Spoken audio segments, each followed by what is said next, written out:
The first library that I actually remember really making use of was the Walnut Street Library in Harrisburg, which is part of the Dauphin County library system.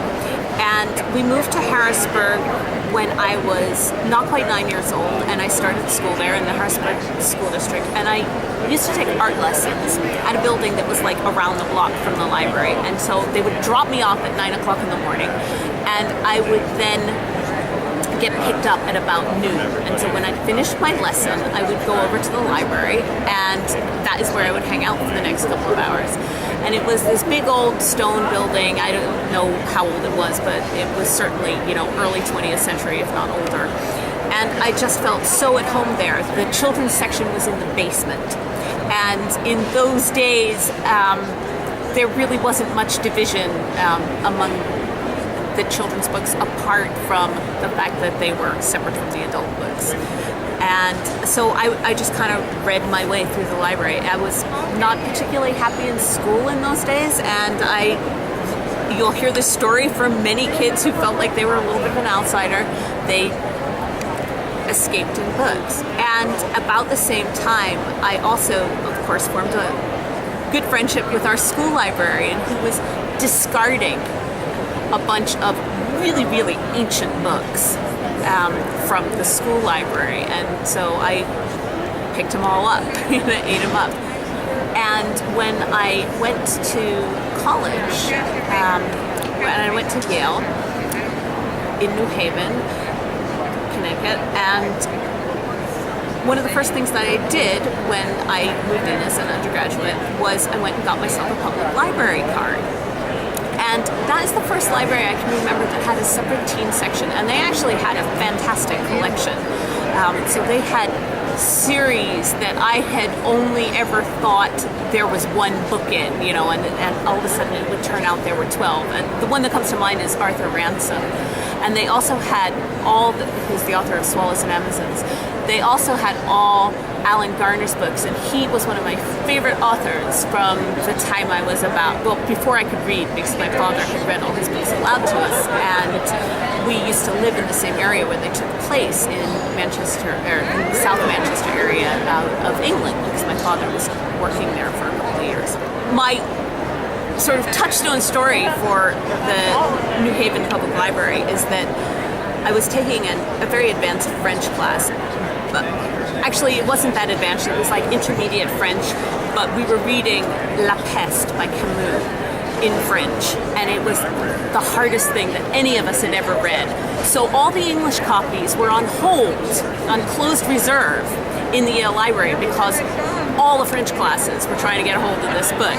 You could only sit there in the reserve section and read it. So I went to the New Haven Public Library, which was literally 3 blocks away from the Yale Library, and there was, there were copies of this book on the shelves in English. Nobody had taken them out, and so I felt like, wow, this is my special private place. These other students are losing out by not using the public library here. So, in many ways, libraries have, been my salvation, and really still continue to be.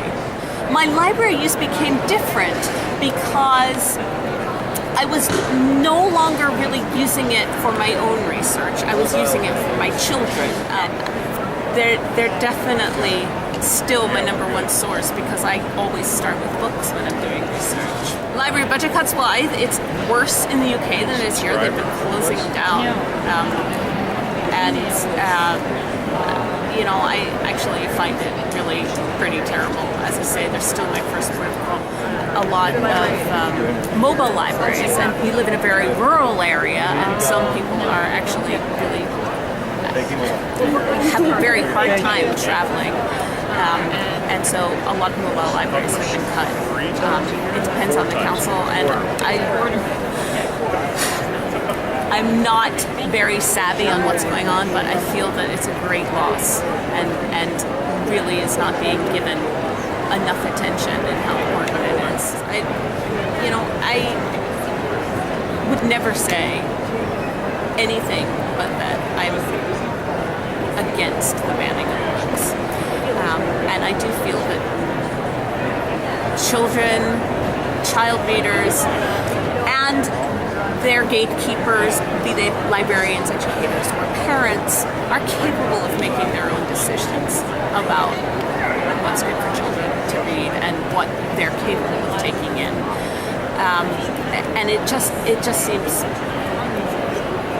it's not going to really help anyone to slap labels on things and say you can't read them. Most of my own, if they're challenged, are challenged for having bad language in them. And again, this just seems like a really kind of spurious thing to be banning books for.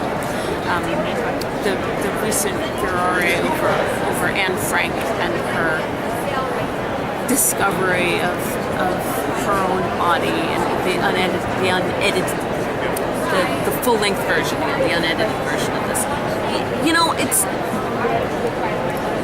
it doesn't seem like the kind of decision that should be a blanket decision. I think that readers are really quite capable of drawing their own conclusions.